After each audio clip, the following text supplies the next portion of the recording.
He drew a map with 63 marks on it. Then he stopped, mid-line, mid-thought, and never picked up the pen again. Eleanor found it within her first days in the house, locked away in a drawer her grandfather had never once let her open. 63 red crosses, scattered across the moor outside. No key, no names, no explanation, just one line in his own hand,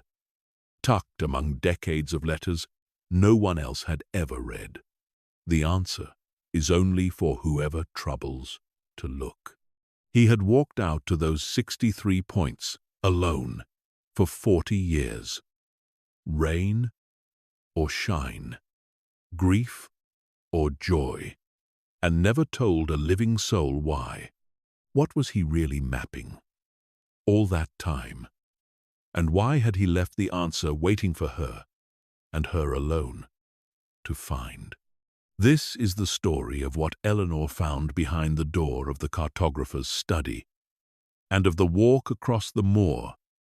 that would change everything she thought she knew about the quiet man who raised her. Welcome to Soft Sleep Tales, a place where timeless stories, gentle narration, and quiet atmospheres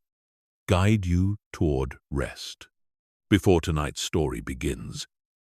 you are warmly invited to share where you are listening from. In the comments below,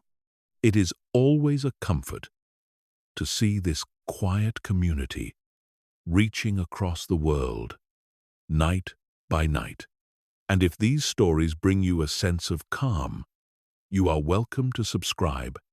and join us on these peaceful journeys. Now, take a moment to get comfortable. Settle into your bed or your favorite chair. Gently close your eyes. Take a slow, deep breath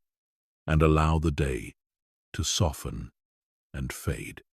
Let my voice carry you quietly into sleep, to a place where imagination drifts and rest comes naturally. Eleanor Hartley arrived at Fenwick House on the 2nd of October. In the low gold light of a Yorkshire afternoon that seemed reluctant to end. The taxi from the station had taken the long way, or perhaps there was no short way, winding along hedgerows, gone bronze at the edges, and past fields where the last of the barley stood cut and gathered into pale rose. She had not been to the house in 11 years. Not since she was a girl of 19, home from her first term at college,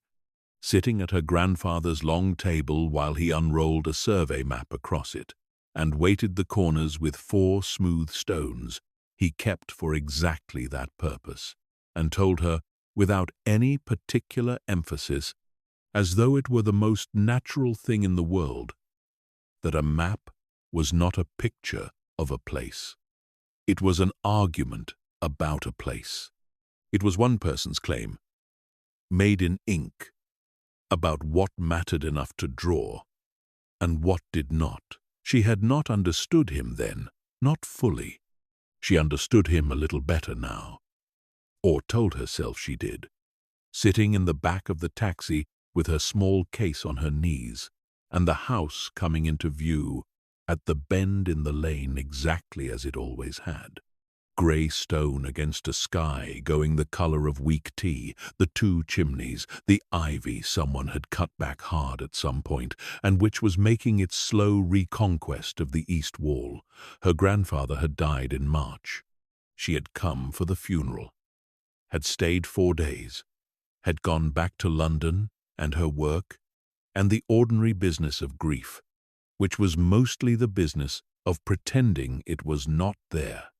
And now, 7 months later, the solicitor had written to say that the house was to be cleared before the sale could proceed, and that her grandfather's study, in particular, had been left untouched, at his own instruction, to be dealt with by her and her alone. The taxi left her at the gate. She paid the driver and stood for a moment with her case at her feet, looking at the house the way you look at something that used to be simple and no longer is. The garden had gone to seed since March. The roses grown leggy and unpruned along the wall. The gravel path softened at its edges by grass that had crept in from both sides without anyone stopping it. She had a key. She had always had a key. In fact, since she was perhaps 12, when her grandfather had pressed it into her hand one summer and told her that a house should always have more than one person who could get into it in case of emergencies. Though she had never once in all the years since had cause to use it in an emergency, she used it now. The lock was stiff, unoiled, and it took her a moment of working the key back and forth before it gave. The hallway smelled of cold stone and old paper, and underneath both, something fainter that she recognized after a moment as pipe tobacco. Though her grandfather had given up smoking a pipe when she was still a child,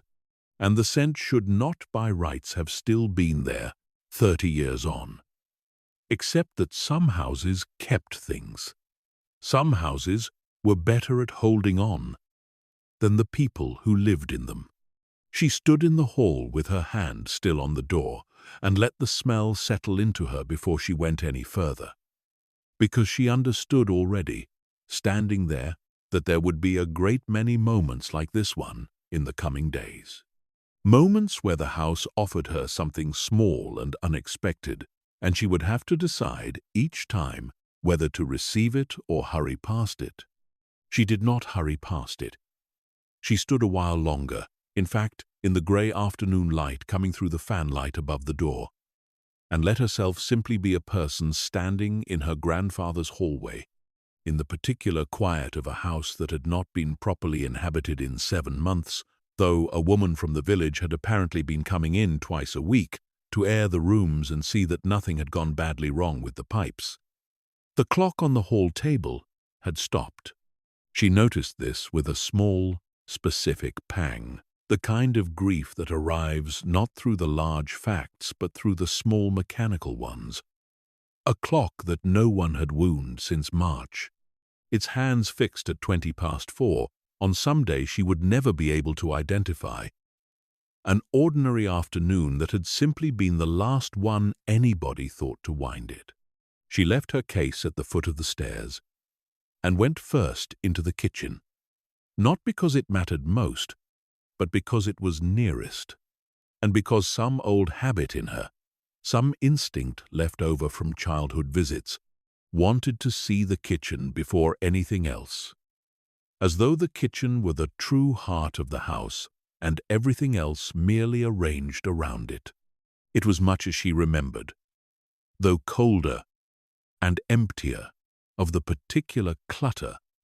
that had always accumulated on the dresser when her grandfather was alive to accumulate it, unopened post and pencil stubs and the small brass instruments he used for his work, dividers and a folding rule and a magnifying glass with a chip in its handle that he had never replaced because, he said, a tool did not stop being useful merely because it had a history. She put the kettle on, more from habit than thirst, and while it filled, she looked out of the window above the sink at the garden going gently to ruin in the failing light, and thought about the study upstairs, which she had not yet gone up to see, and which she understood she was, in some small, unacknowledged way, delaying. She had known her grandfather as a cartographer for the whole of her remembered life, had grown up understanding vaguely that he had spent 30 years working for the Ordnance Survey, and then a further 20 in private practice, surveying estates and drawing boundary maps for solicitors and disputing families, a trade that had seemed to her as a child both impossibly dull and, in certain lights, faintly magical. The idea that a person could walk a piece of land with a chain and a theodolite and come home with it folded into a sheet of paper, made small enough to carry, true enough to be trusted. She had never been permitted into the study as a child. Not because it was forbidden exactly, but because her grandfather had a way of closing a door gently behind him when he went into work that communicated, without a single word ever being spoken on the subject,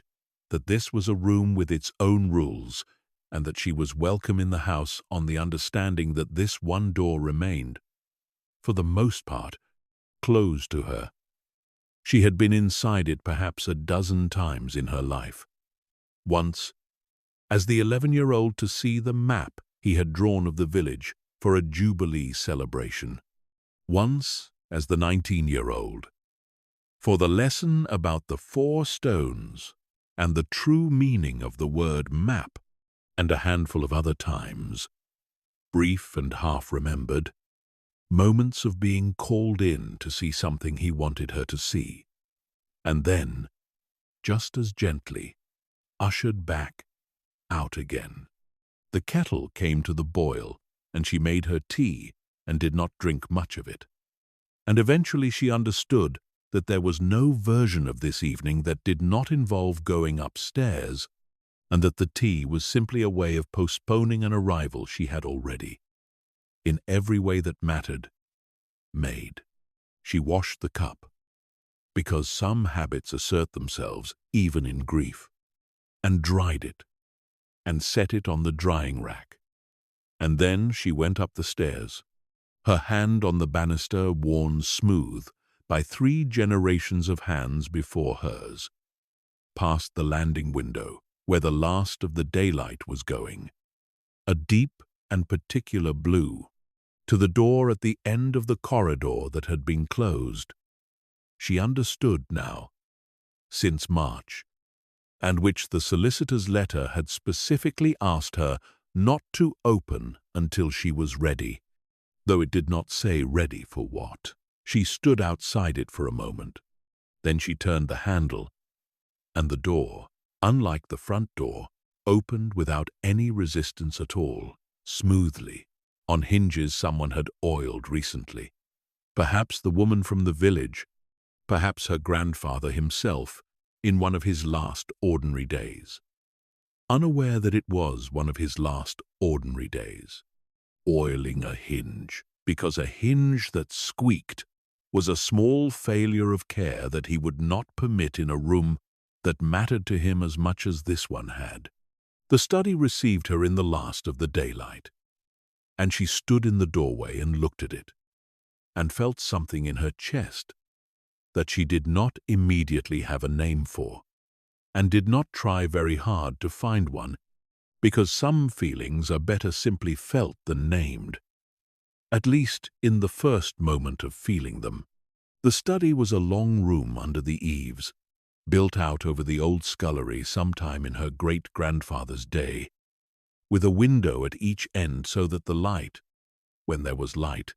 moved through it from one side to the other over the course of a day, morning at the eastern window, evening at the western one. And her grandfather had positioned his desk,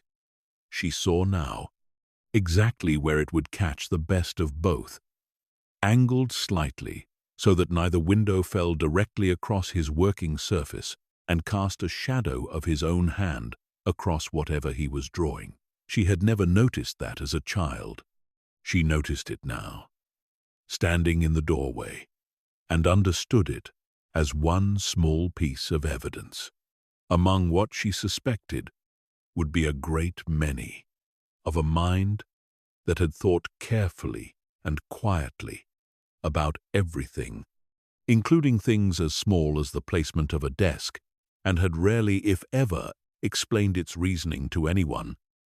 because the reasoning was, to him, self-evident, and explaining self-evident things had never much interested him. She crossed the room slowly, the floorboards giving their small, familiar complaints underfoot, boards she remembered from childhood, though she had forgotten, until this moment, that she remembered them, the particular creak 2 steps in from the door, the give of a loose board nearer the window. The desk itself was vast, far larger than the room strictly warranted. A great oak table that must have been built inside the room, because she could not imagine how else it would have been got up the narrow stairs, its surface scarred with decades of pencil marks, and the pale ghost rings of teacups set down and forgotten, and along one edge a row of shallow drawers, and above it, built into the wall, shelves that ran the full height of the room, floor to eave, filled with the ordered accumulation of a working life. She did not touch anything at first. She stood in the middle of the room and turned slowly, taking it in the way you take in a room you have been told you will need to empty, but which does not yet, in your body, feel empty enough to touch. There were maps everywhere, though everywhere was itself an orderly word for what she saw, because nothing in the room was scattered or careless. The maps that were rolled stood upright in a series of long wicker baskets against the far wall, each basket labeled on a small card in her grandfather's careful capitals, though from the doorway she could not yet read what the labels said. The maps that were flat were stored in wide, shallow drawers built into a plan chest that stood beneath the eastern window, the kind of chest she had seen in the local museum once, on a school trip, holding maps of the county from centuries past. And it startled her faintly to realize that her grandfather had owned, in his own working study, a piece of furniture she had previously associated only with institutions. On the shelves above the desk stood his instruments, most of which she did not know the names for, brass things with hinges and graduated scales, a small telescope on a stand, a compass in a wooden case with a hinged lid, boxes of drawing pens arranged by size, bottles of ink gone dry at their necks, a magnifying glass on a stand that swiveled so that a person could bend over their work with both hands free and still examine the finest of their own lines. And books.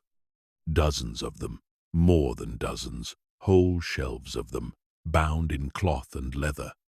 Their spines faded unevenly, where the eastern light had reached some more than others over the years, and she understood, without yet reading a single title, that these were not merely reference works, but a kind of record in themselves, the accumulated library of a man who had spent 60 years thinking about how the land could be made to hold still on a page. She went first to the desk, because it seemed the natural place to begin, the place where a person's most recent thoughts would be closest to the surface. A single sheet lay in the center of the blotter, and she saw at once, with a small lurch of feeling she had not braced herself for, that it was unfinished. Her grandfather had been in the middle of something when he died, or near enough to the middle of something that the map on the desk broke off part way across the page. The fine black lines of a coastline or a river, she could not immediately tell which, running confidently from the left edge of the sheet and simply stopping 2/3 of the way across, as though the hand that had been drawing it had been lifted mid-stroke and never lowered again. She stood over it a long while, in the fading light, not touching it, looking at where the lines stopped, and at the small blank space beyond, the part of the map that would never now be drawn, not by him. And she felt, for the first time since she had arrived, something that was not quite grief and not quite curiosity, but some new thing, assembled out of both, a feeling that she suspected she would come to know very well over the coming days. Because a room like this one, a life's work left in the middle of a sentence, so to speak, was not the kind of thing a person absorbed all at once. It arrived in pieces. It would keep arriving in pieces, she suspected, for as long as she stayed in this room, and possibly for a good while after she had left it. She did not want to disturb the unfinished map. Not yet. Not on the first evening. And so she left it exactly where it lay, and turned her attention instead to the shallow drawers along the desk's edge, opening the first of them with the particular caution of a person who does not yet know what she is looking for, and is not certain she is ready to find it. It held pencils, dozens of them, sharpened to different lengths, sorted by hardness in a way that suggested a system she did not immediately understand, but which she trusted, instinctively, had been a system because nothing in this room so far had been without one. The second drawer held erasers and small blades for sharpening, and a stub of red chalk worn down to almost nothing. The third drawer, longer and shallower than the others, held a stack of loose papers, and it was here that she paused, because the papers were not maps but letters, dozens of them, tied in small bundles with what looked like ordinary kitchen string. Each bundle labeled on its topmost sheet in the same careful capitals as the baskets against the wall. She did not read them that first evening. She told herself this was because the light was going, which was true. The western window had gone from gold to a deep and darkening blue while she stood at the desk, and she had not yet found the lamp, let alone established that the electricity was still connected in this part of the house. But she understood, even as she told herself this practical reason, that there was a second, less practical one underneath it, which was that she was not yet ready for whatever the letters contained, and that a person could know a thing was true, that letters like this always meant something, always turned out to matter, and still choose, for one evening at least, to close the drawer gently and leave the knowing for tomorrow. She found the lamp eventually, a brass reading lamp on a jointed arm that swung out from the wall beside the desk. And when she switched it on, the room did not so much brighten as narrow, a warm pool of light falling across the desk and the unfinished map and leaving the rest of the room, the baskets and the shelves and the plan chest, in a soft brown dimness that felt, she thought, exactly right, exactly suited to a room built for close work done alone at the end of short winter days for the better part of a century. She stood in that pool of lamplight for a while longer, and then she went back downstairs, because there would be time, she told herself. There would be days for this. The solicitor had given her a fortnight before the house needed to be handed over to the estate agent. And a fortnight, she thought, standing in the dark hallway with the study door left open behind her for the first time in 7 months, was either far too long or nowhere near long enough, and she suspected, going down to make up the bed in the small room that had always been hers, that she would not know which until it was over. She slept better than she expected to, that first night, in the narrow bed under the sloped ceiling of her childhood room, with the sound of the house settling around her, the particular language of old timber cooling after a day of whatever thin autumn warmth had reached it. And in the morning she woke to a grey, soft light and the sound of a wood pigeon somewhere close outside the window, and lay for a while simply listening to the house be a house, before she remembered, in the slow way that grief permits a person to forget, and then remember again each morning, why she was there. She made tea in the kitchen and took it upstairs with her, and stood again in the doorway of the study, and thought that the room looked different in the morning light than it had in the evening, less like a place suspended in the moment of its owner's death, and more like a place that had simply been left, briefly, and was waiting to be returned to, which she supposed was a kinder way of understanding it, and one she decided, standing there with her tea cooling in her hand, that she would try to hold on to for as long as she could manage. She began, that first full day, with the baskets against the far wall, because they seemed the most orderly place to start. Each one already labeled, already sorted, requiring of her only that she read the labels and understand what she was looking at, rather than impose any order of her own. The first basket was marked, in her grandfather's careful hand, Ordnance Survey Working Sheets, 1961 to 1978, and she lifted out the topmost roll and unrolled it carefully across the desk, weighting the corners. She found, without quite deciding to, in the same manner he had always used, though she had no stones of her own, and used instead a small brass paperweight, a smooth grey pebble, and two of the heavier books from the nearest shelf. The map that unrolled beneath her hands was of a stretch of moorland she did not recognize by name, though something in the shape of the contour lines, the particular way the land folded down toward what must have been a river, felt distantly familiar, as though she had walked it once, long ago, without ever learning what it was called. The lines were extraordinarily fine, drawn in a black ink that had not faded in 60 years, and along the margins, in a hand so small she had to bend close to read it, her grandfather had made notes to himself,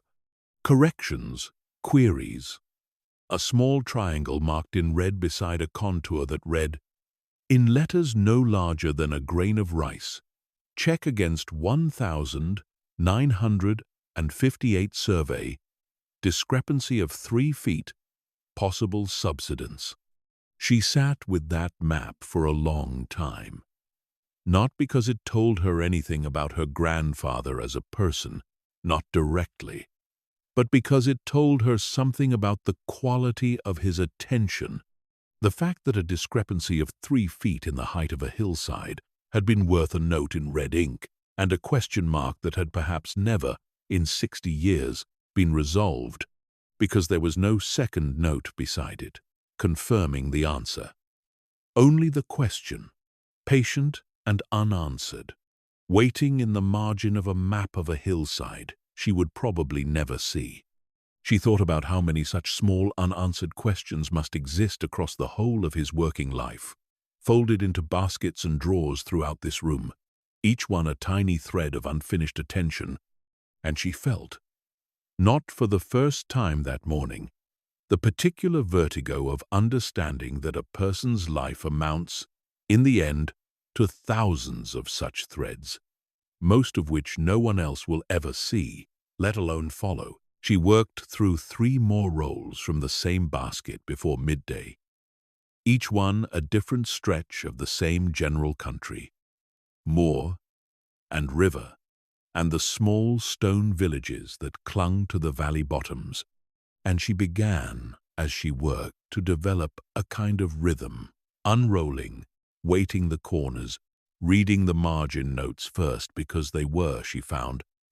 the part of each map that told her the most,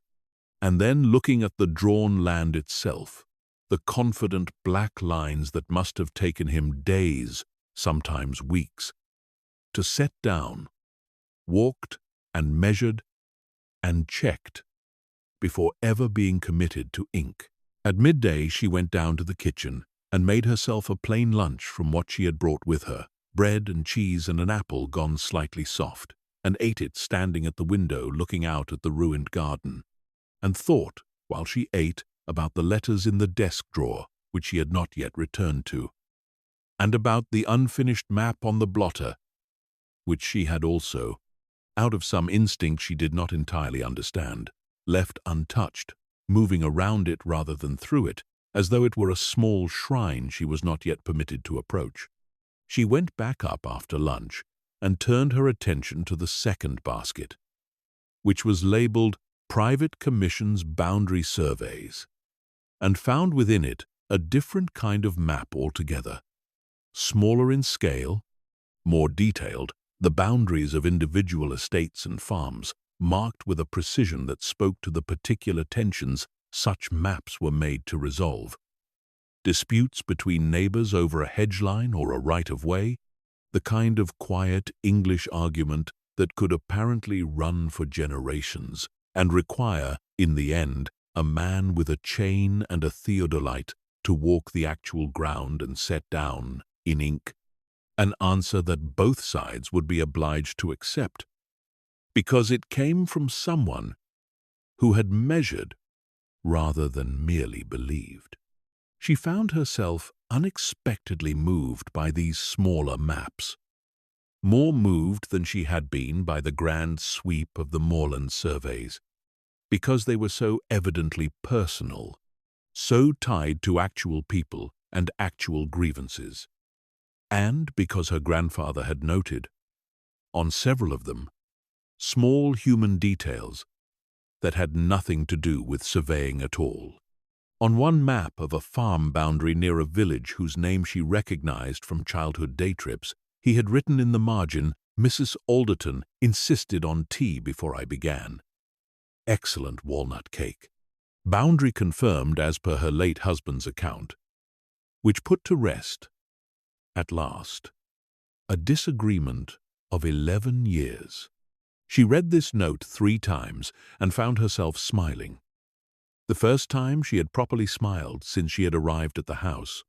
at the thought of her grandfather sitting in some stranger's kitchen 60 years ago, eating walnut cake before setting off to settle, with his instruments, an argument that had outlasted a marriage. The afternoon light moved across the room as she worked, from the eastern window toward the western one, exactly as she had noticed it would the evening before,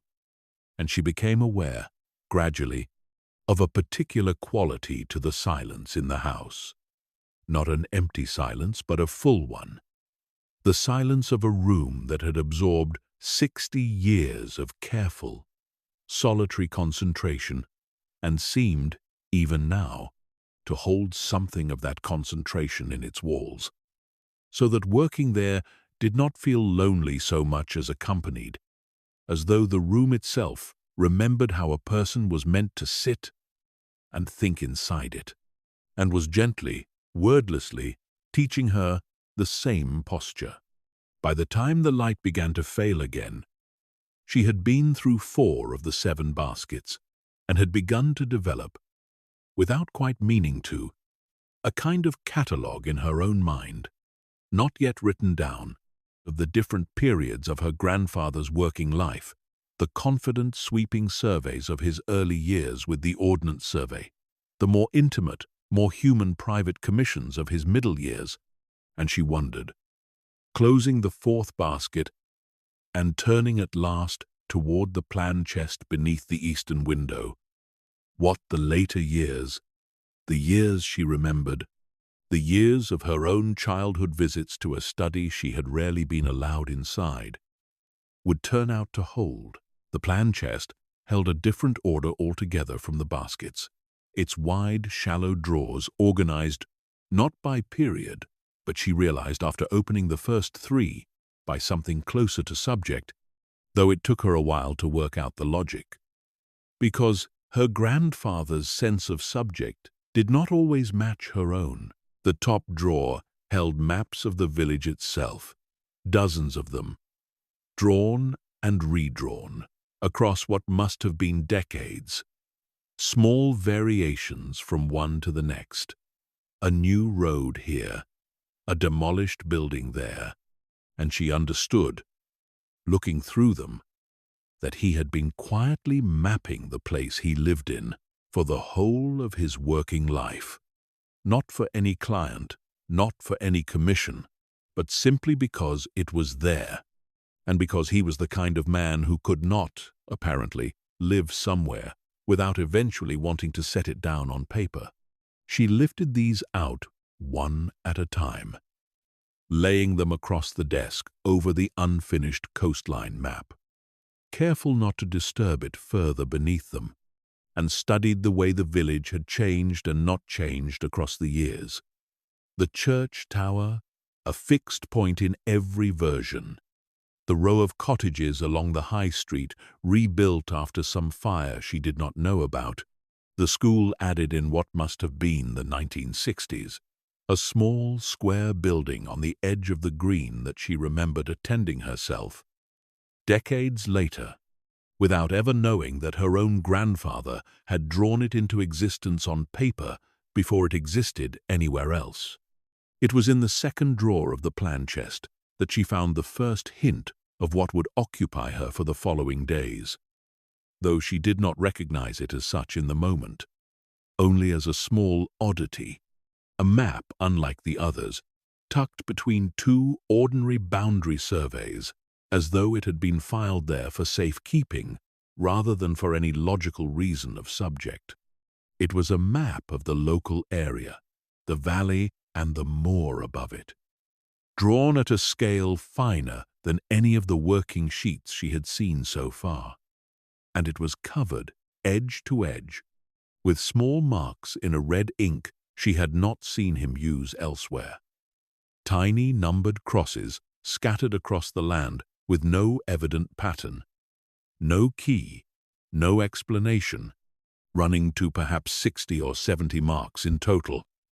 each one numbered in a sequence that appeared, as far as she could tell without more careful study, to run from 1 to 63, though several numbers seemed to be missing. And there was no legend anywhere on the sheet to say what the crosses stood for. She looked at it for a long while, turning it toward the lamp to see it better, and could make nothing of it beyond the bare fact of its existence. And she felt, looking at it, the particular unsettled curiosity of encountering evidence of a project she had never once heard mentioned, not at any family dinner, not in any of the letters her grandfather had occasionally written her at university, not in any of the ordinary conversations of a lifetime of knowing him. And yet, here it was, 63 marks, scattered across a map of the land he had lived beside for most of his life, numbered with the same careful precision he brought to everything, and utterly without explanation. She set it aside, on the corner of the desk away from the unfinished coastline, not because she had decided it was unimportant, but because she did not yet know what to do with it, and because the light was going again, and because some part of her,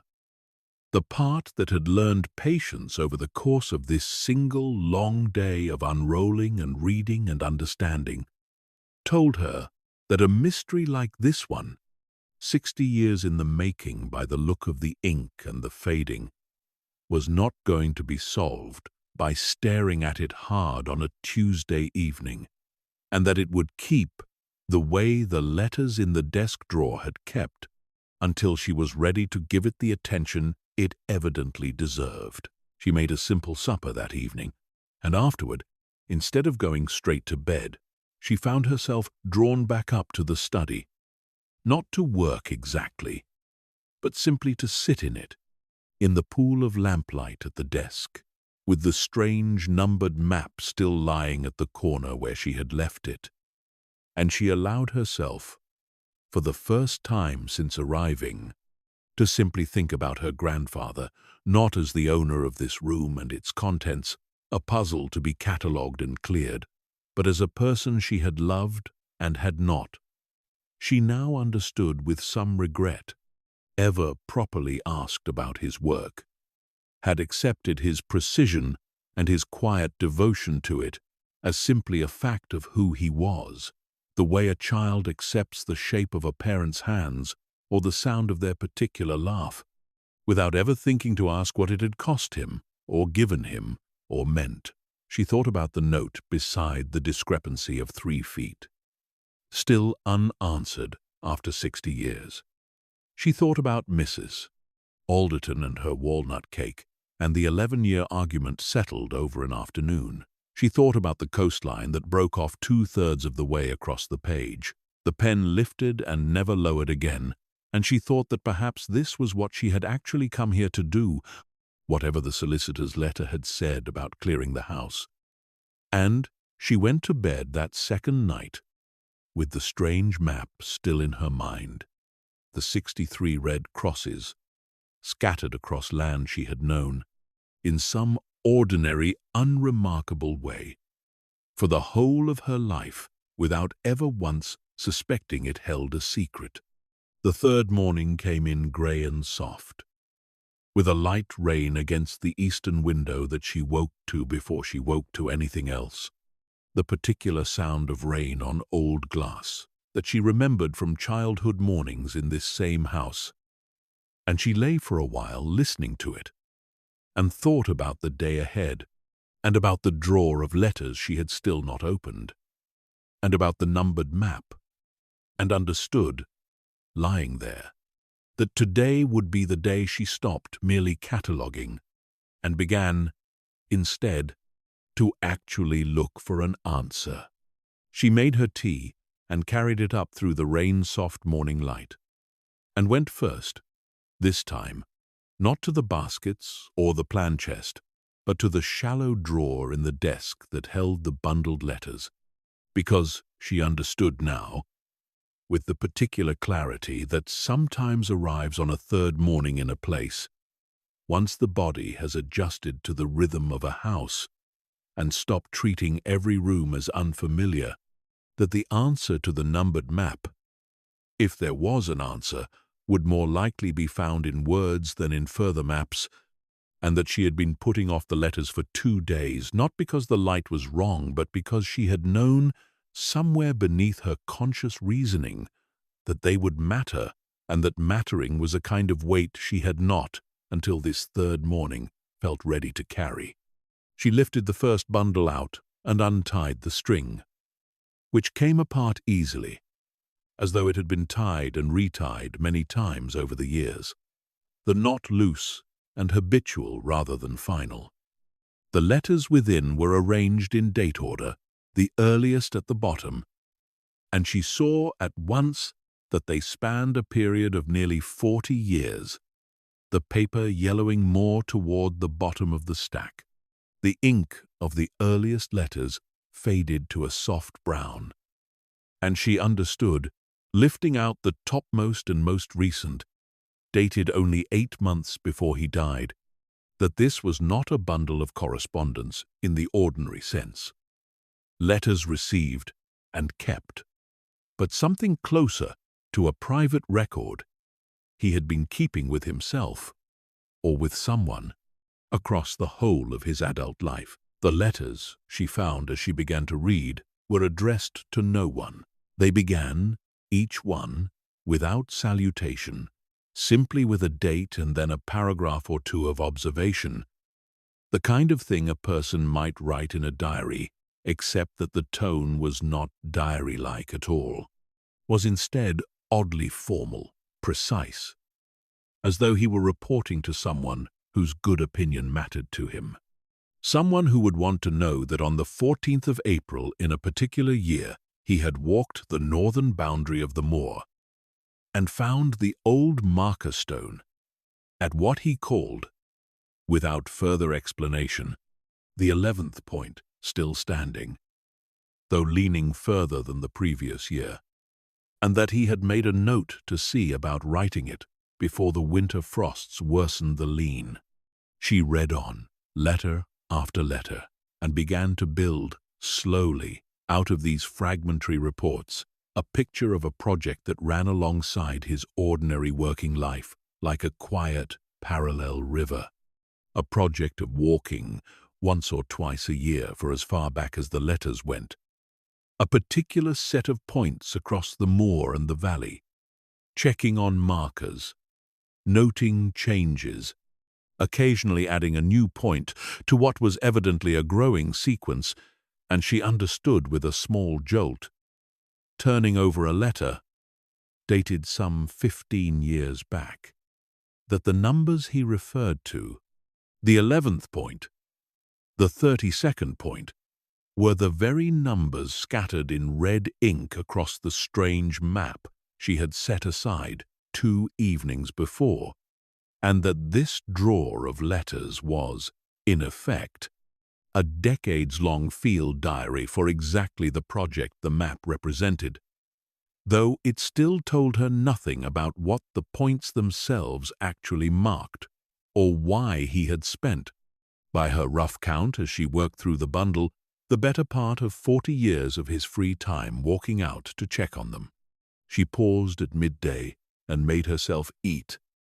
though she found she had little appetite, her mind still turning over what she had read, and she stood at the kitchen window with a piece of bread untouched in her hand and looked out at the rain, which had softened to the kind of fine mist that did not so much fall as simply hang in the air, blurring the shape of the garden wall, and thought about the word he had used. Again and again across the letters, the word marker, which he never once expanded upon, never once explained what exactly was being marked, as though the fact of the marking were self-evident to whoever he imagined might one day read these letters. And she found herself wondering, standing there, whether that imagined reader had ever been meant to be her. She went back up in the early afternoon and continued through the bundle, and found, perhaps 2/3 of the way through, a letter that gave her, for the first time, something closer to an actual clue. It was dated some 22 years back, and it read in its entirety, after the date, walked the full sequence today for the first time since beginning it. 63 points now marked. The last 3 added this spring. Standing at the 40th point at midday, the whole valley visible below, I understood for the first time what I had actually been drawing all these years, without letting myself see it plainly. Not a survey. A different kind of map altogether. One that has no use to anyone but myself, and perhaps, one day, to whoever comes after me, and troubles to ask what these 63 stones are for. I have decided not to write the answer down anywhere but here, in this drawer, because a thing that is only found through the trouble of looking is a different kind of thing from a thing that is simply handed over, and I find I want it to be the first kind. She read this letter 3 times, sitting at the desk with the rain still soft against the glass, and felt something settle in her that she could not immediately name. A mixture of frustration, because he had so plainly told her, decades before she was even old enough to understand it, that the answer existed, and that she would have to earn it, and something closer to tenderness, because underneath the frustration was the recognition of a man who had trusted, even before she was born,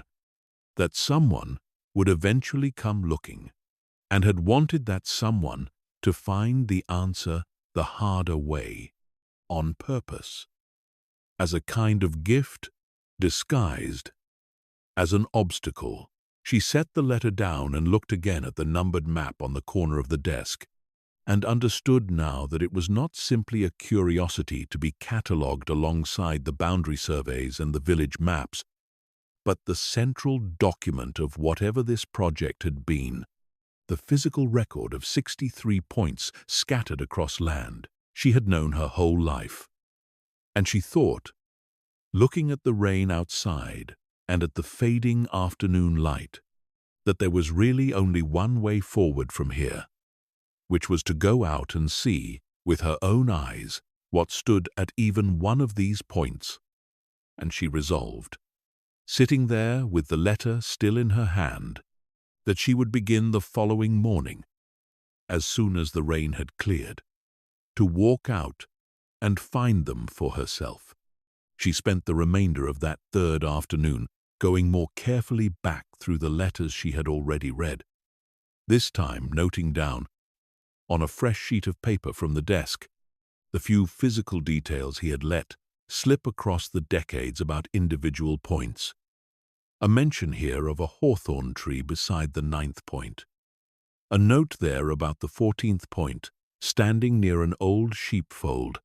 Small fragments, that would not on their own mean very much, but which, taken together with the map, might be enough to let her actually locate a few of the nearer points once she was out on the land itself. It was slow, careful work, cross-referencing letter against map, and she found she did not mind the slowness of it at all, found in fact that she was beginning to understand something of the particular pleasure her grandfather must have taken in exactly this kind of patient cross-checking, the quiet satisfaction of two separate pieces of evidence confirming one another. By the time the light failed for the third time, she had a rough list of perhaps a dozen points she thought she might be able to find, numbered and briefly annotated in her own hand on the sheet beside her, and she sat back in the chair, her grandfather's chair, worn to the particular shape of a body that had sat in it for 60 years, and felt, for the first time since arriving at the house, something that was not quite happiness but was closer to it than anything she had felt since March.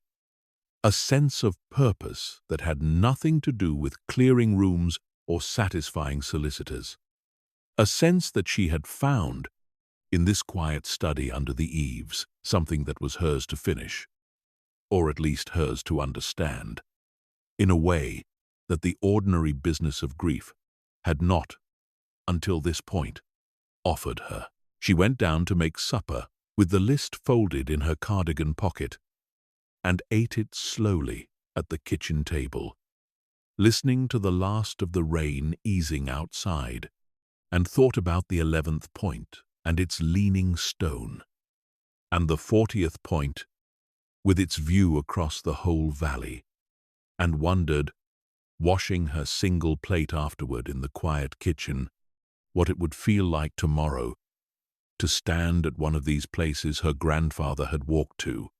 faithfully, for the better part of 40 years, and see, at last, with her own eyes, whatever it was he had chosen never to write down. After she had washed up, she did not go straight to bed, but found herself climbing the stairs once more, back to the study, drawn there in a way she was beginning to recognize as the particular pull of unfinished attention, the same pull, she supposed, that had sent her grandfather out across the moor twice a year for 4 decades. The lamp was still on from earlier, the pool of light still falling warm across the desk, and she stood in the doorway a moment before going in, looking at the room the way she had looked at it that very first evening, though it seemed to her now an entirely different room, not because anything in it had changed, but because she had changed in relation to it,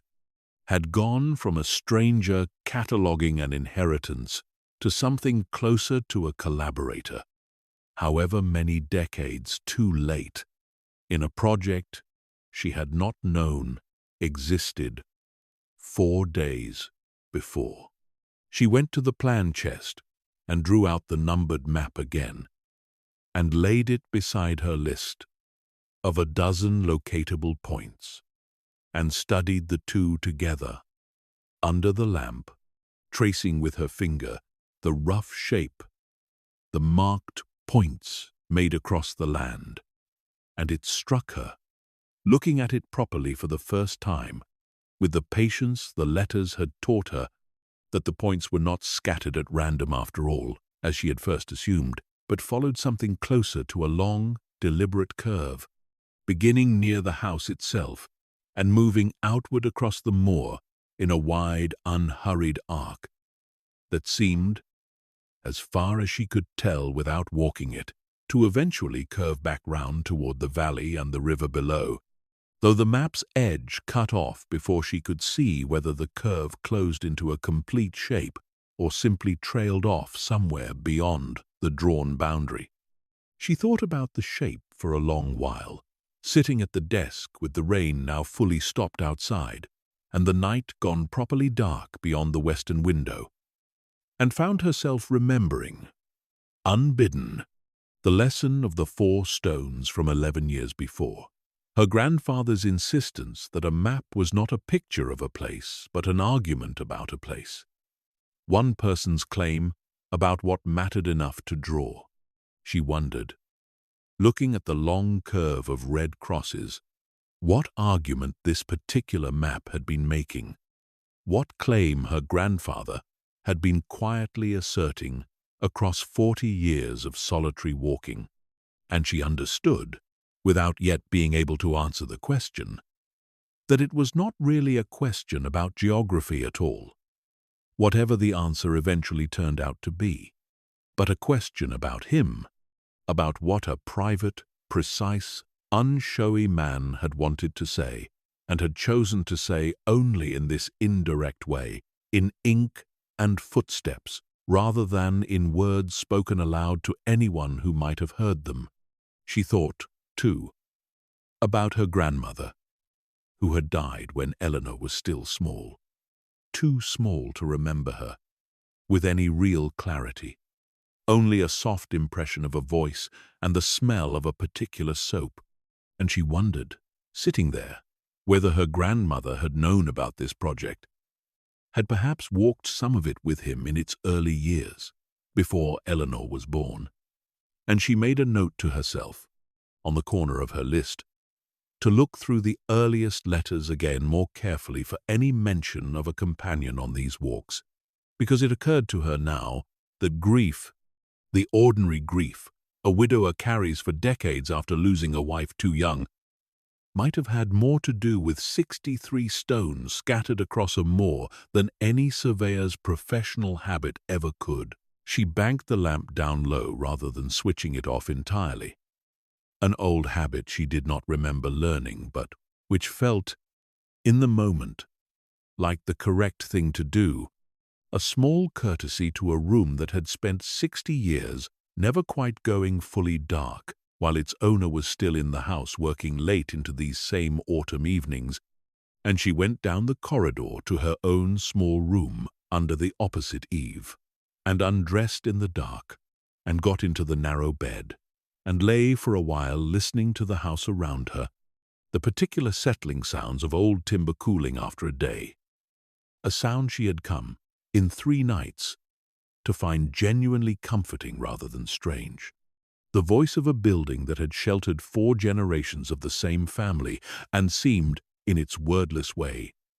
glad of the company again after 7 empty months. She thought, drifting toward sleep, about the walk she would take in the morning, about the 11th point and its leaning stone, about the hawthorn tree beside the 9th point that her grandfather had mentioned only once, in passing,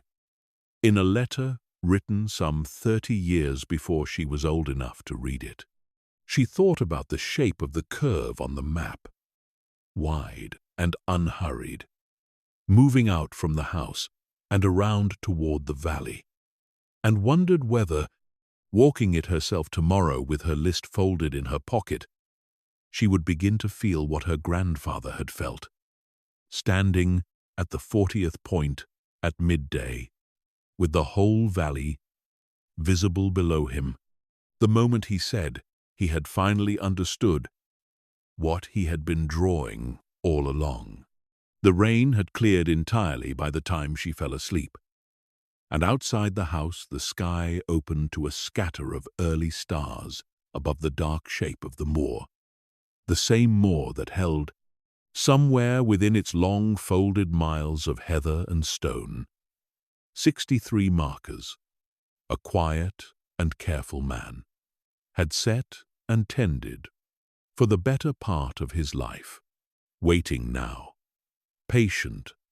as everything else in this house, for someone to come and walk the distance between them and understand, at last, what argument they had been making all along. The house settled around her, its old timbers easing into the cool of the night exactly as they had for 100 years and more, and Eleanor slept deeply and without dreams she would later remember, in her grandfather's house, under the same roof that had sheltered the beginning of a project she was only now, 4 days after arriving, beginning to understand she had been chosen long before she knew it, to finish. She woke before her alarm, into a morning that had turned properly clear overnight, the kind of high, washed autumn light that follows a day of rain, and lay for a moment in the narrow bed, listening to the birds beginning outside. Before she remembered, in that same slow, unfolding way, grief permitted each morning, why she was there and what the day held. She dressed warmly, because the moor would be cold, even with the sun out, and went down to the kitchen and made tea and ate a little toast standing at the window, looking out at the garden bright now with the rain still beaded on the last of the roses. And she found her boots in the cupboard under the stairs, where they had waited,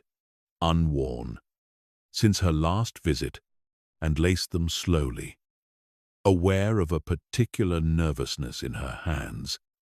that she did not fully understand, as though she were preparing not for a walk across familiar land, but for a meeting with someone she had not seen in a very long time. She went up once more to the study before she left,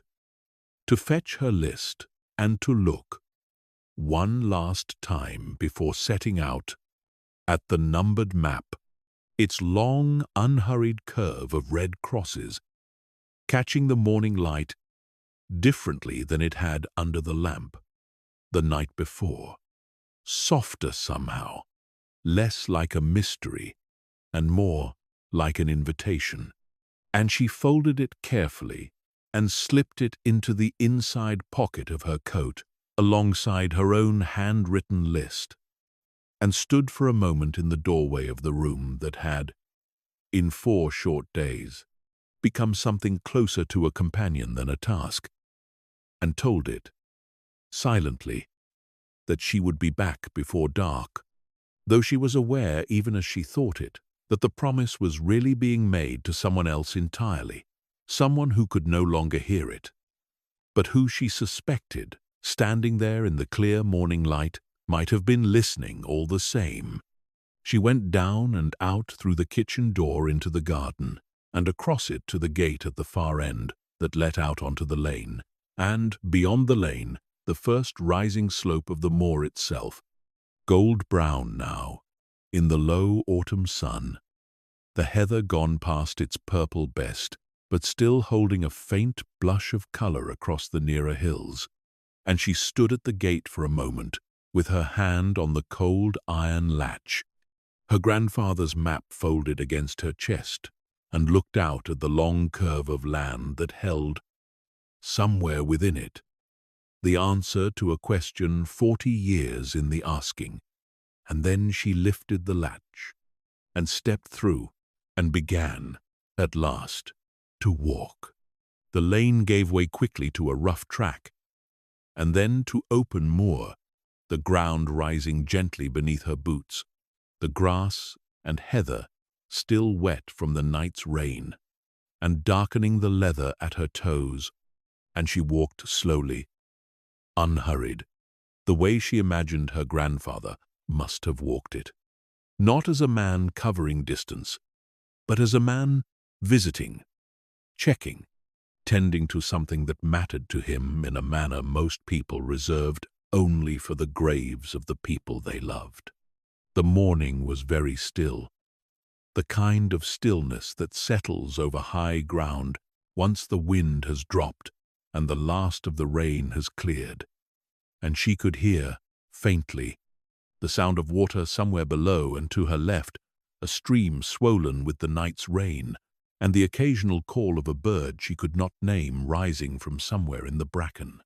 She checked her list against the map at the top of the first rise, orienting herself the way she remembered him teaching her once, long ago, aligning the drawn lines against the actual shape of the land, the far hill matching its penciled outline, the shape of the valley below settling into place exactly as he had recorded it. And she felt, doing this, a small thrill of recognition, the first true sense that the paper in her hands and the ground beneath her boots were, after all these years, still speaking the same quiet language. She walked on, following the rough line the map suggested, the ground firming under her as she climbed clear of the wetter lower ground. And it was perhaps 20 minutes further, near a stand of gorse just beginning to yellow again out of season, that she saw it, half hidden in the grass ahead of her. A low stone, no taller than her knee, weathered and grey and entirely unremarkable to anyone who did not know to look for it. And she stopped where she stood, her heart moving oddly in her chest, because she understood, before she had even closed the distance to crouch beside it, that this was the first of them, the first of her grandfather's 63, waiting exactly where the map said it would be, patient after all these years, for someone at last to come and ask it what it meant. She crouched beside it in the wet grass, her knees sinking slightly into the soft ground, and brushed away the moss that had crept across one edge of the stone, and found, cut into its weathered face, so shallow now after decades of weather, that she had to trace it with a fingertip to be certain she was reading it correctly. A single small numeral, 1, nothing else. No word, no explanation, only the number, and beneath it, fainter still, what might once have been a second mark, though whatever it had said had worn away almost entirely, leaving only a faint suggestion of a line that could have been anything at all. She knelt there a long while in the quiet morning, the moor stretching away around her in every direction, gold and brown, and touched with the last of the night's rain, and she took the map from her coat and unfolded it against her knee, and looked from the paper to the stone and back again, and understood that she had found, after 4 days and 40 years, the true beginning of whatever her grandfather had spent his life patiently making, and that the rest of it, all 62 remaining points, still lay ahead of her, waiting across the wide and unhurried curve of the moor. She stayed crouched beside the first stone for a long while, longer than the moment strictly required, because there was something in the finding of it, the plainness of it, the single worn numeral and the ghost of a second mark beneath, that asked to be sat with rather than simply noted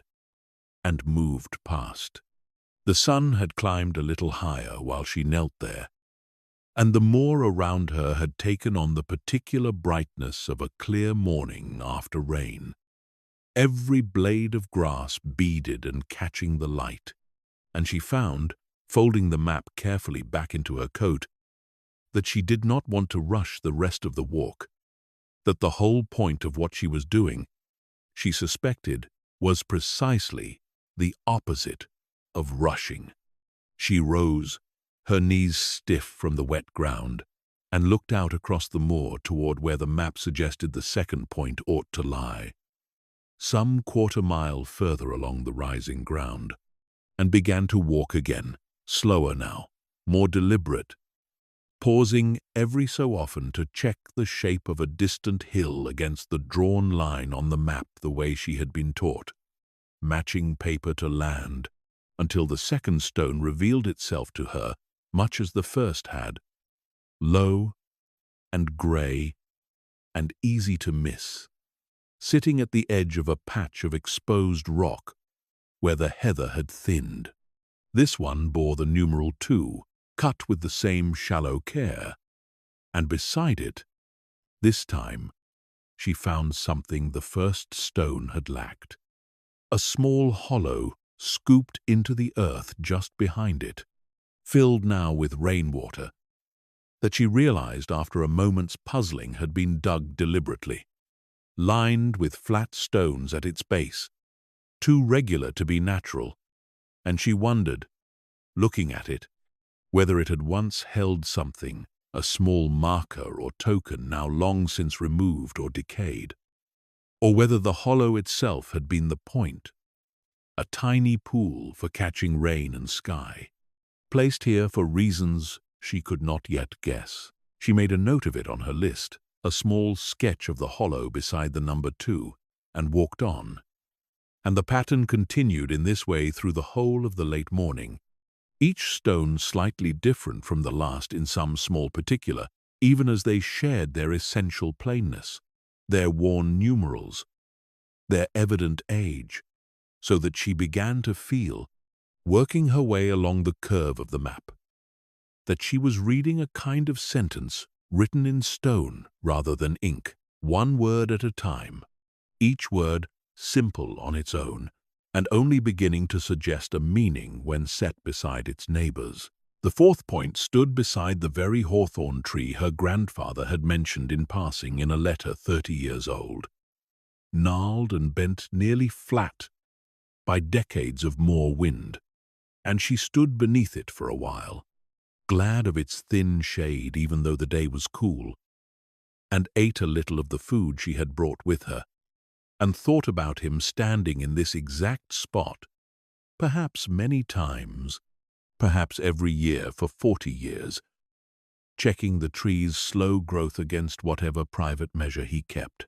By early afternoon she had found 9 of the points from her original list of a dozen, and had begun, as she went, to notice a pattern in their placement that the map alone had only hinted at, a pattern of visibility rather than geography, because as she reached the higher points along the curve, the 7th and then the 9th, she found that each one commanded a view, not of the whole valley exactly, not yet, but of some particular feature below, a bend in the river, the roof of a distant farmhouse, the grey tower of the village church rising just visible above the trees, as though the stones were not merely marking a path across the moor, but composing, point by point, a slow unfolding view of everything her grandfather had cared about in the whole of his working world, laid out and framed, one careful sightline at a time. She reached, in the middle of the afternoon, a point that was not on her original list at all. A stone she found only because it lay directly on her path between 2 points she had been aiming for, and crouching to read it, she found the numeral 17, and beside it, unlike any of the stones before it, a small, flat area of cleared ground, deliberately leveled, as though something had once stood there, a bench perhaps, or a small shelter, though nothing remained now but the level patch itself, and, tucked into a crevice at the base of the stone, protected from the weather in a way the stone's exposed face was not,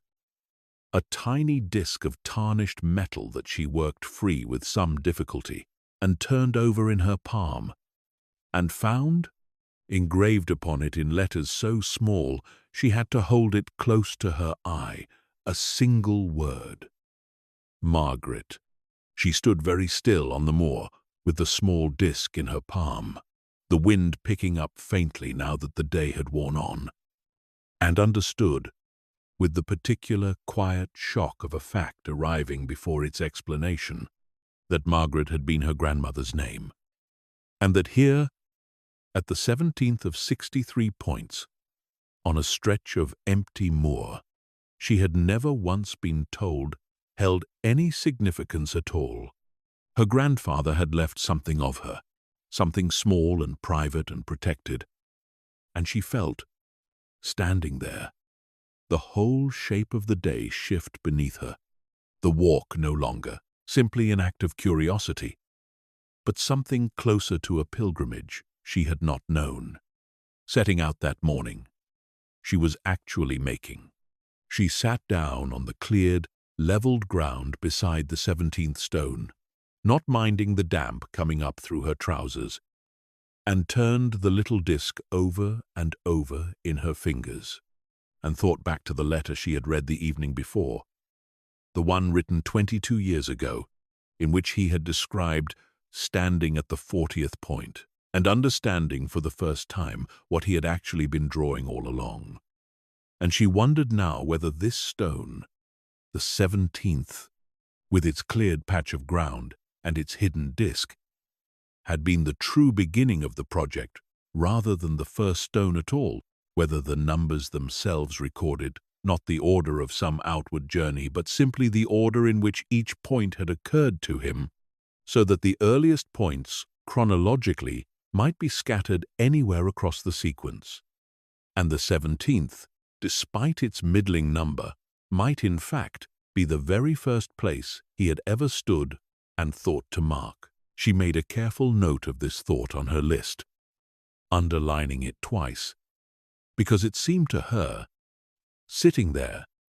an important shift in how she ought to be reading the whole project, not as a single continuous walk from 1 to 63, but as a slowly accumulating constellation,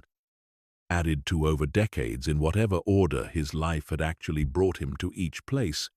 And she resolved to go back to the letters that evening and read them again with this new understanding, looking not for the geography of the points, but for the chronology of when each one had first appeared in his private record. She slipped the little disk into the inside pocket of her coat, beside the map and her list, and rose from the damp ground, and looked out from the 17th point across the view it commanded, which she saw now, standing properly and taking it in, was not toward the village or the farmhouse, but back toward the house itself, toward Fenwick House, sitting small and grey in its garden at the foot of the moor, its 2 chimneys just visible above the tree line. And she understood, looking at it, that this was very possibly the reason for the cleared ground and the careful sighting of the stone, that he had chosen this spot, not for what lay beyond it, but for what lay behind him, as he stood here, his own home, visible and constant, a fixed point of return, at the end of whatever these walks had cost him. The afternoon was beginning to lean toward evening by the time she moved on from the 17th point, the light going that particular deep gold it took on above high ground in October, and she found herself faced with a choice whether to press on toward the more distant points on her list, the 40th in particular, which she now felt a strong pull to reach before dark, or to turn back toward the house, while there was still good light for the walk home.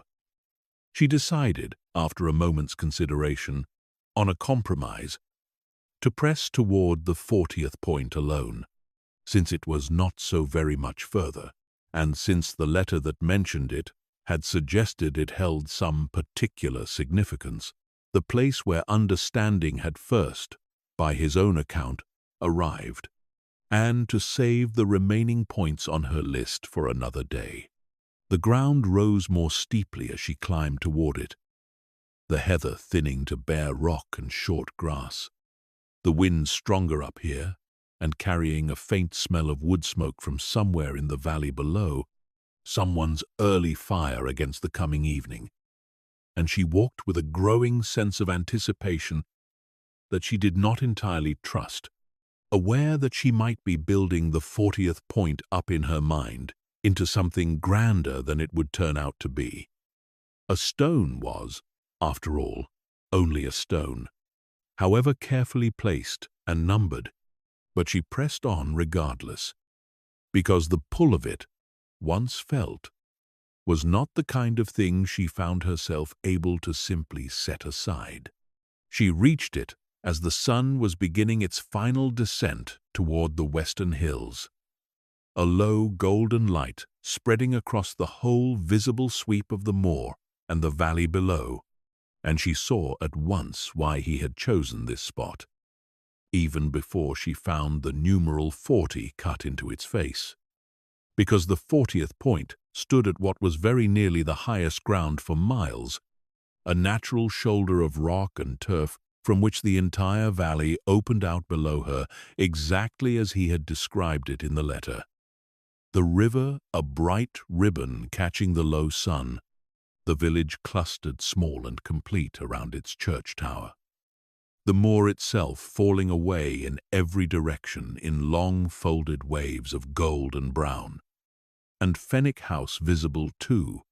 further off now but still distinguishable, a small grey shape, holding its place at the foot of it all. She stood at the 40th point for a long time, letting the view settle into her the way she imagined it must have settled into him, standing here alone, at midday some 22 years before, and she found that she understood, or began to understand, something of what he had meant when he wrote that he had finally seen plainly what he had actually been drawing all along. Because it was not, standing here, difficult to feel that the whole scattered sequence of stones, 63 points laid out across years and years of solitary walking,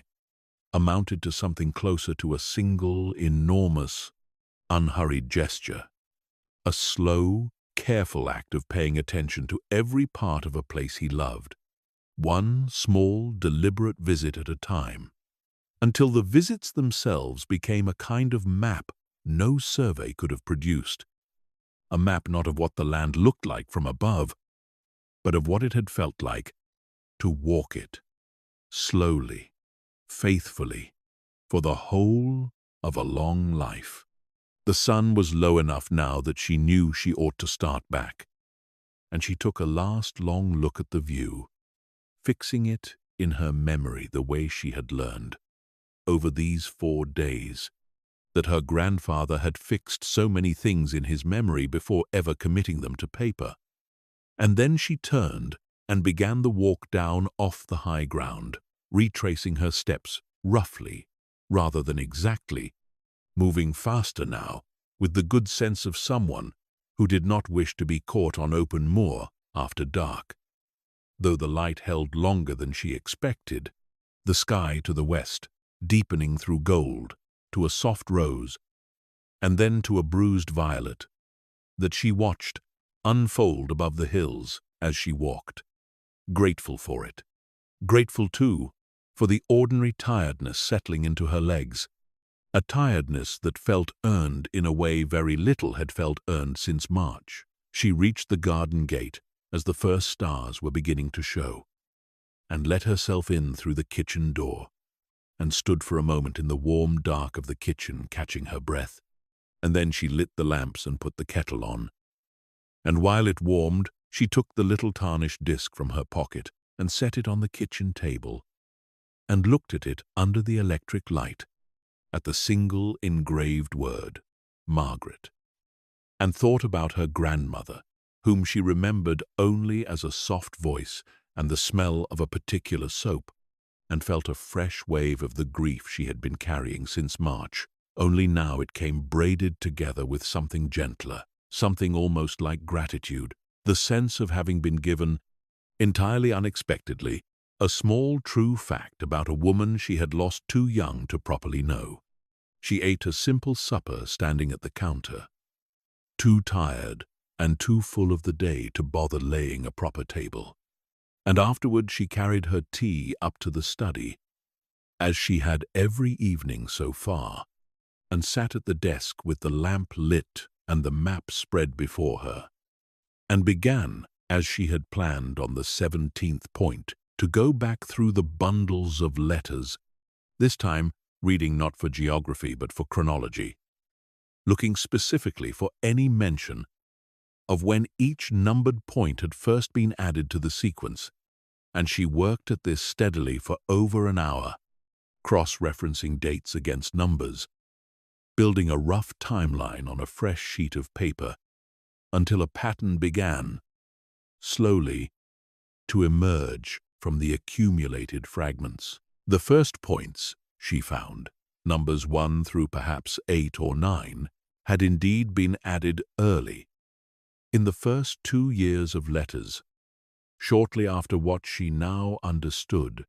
piecing together scattered references, had been the period immediately following her grandmother's death, a fact the letters never stated outright, but which the dates made unmistakable once she thought to look for them. Her grandmother had died in the spring of a particular year, and the earliest letters describing the project began that same autumn.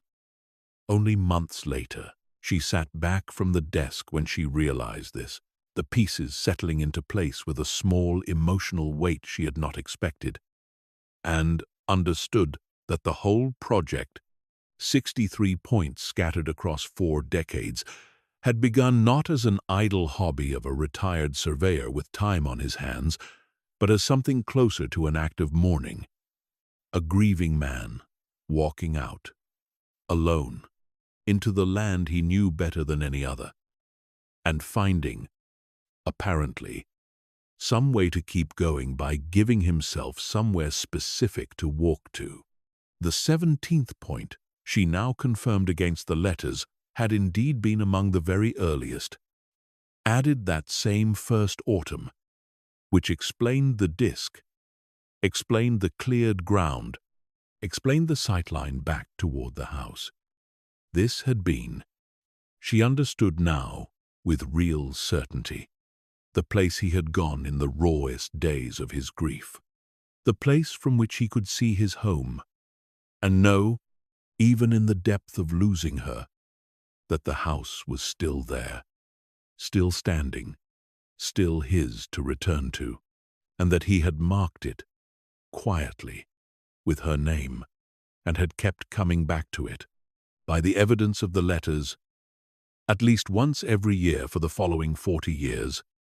a private annual visit to the spot where he had first learned, in whatever way grief teaches such things, how to keep living. She found herself crying a little, sitting at the desk with the lamp low,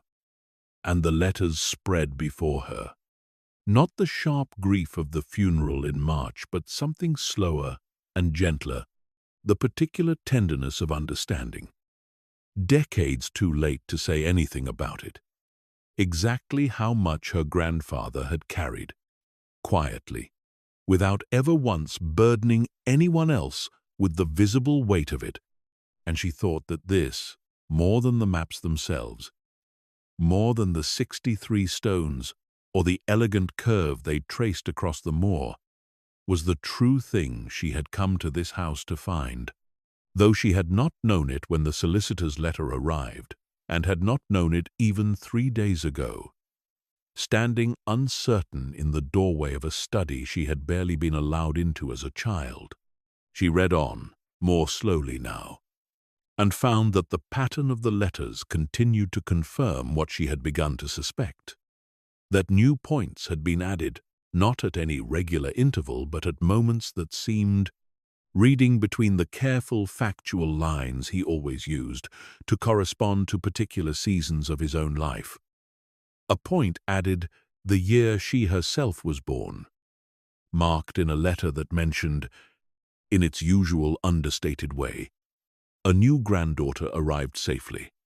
mother and child both well, standing today at what I have numbered the 23rd point, a fine autumn morning, in her honor, and she read this line 4 times, sitting very still at the desk, because she had not known, until this exact moment, sitting in a lamplit room 40 years after the fact, that a stone existed somewhere on the moor outside that had been placed, deliberately,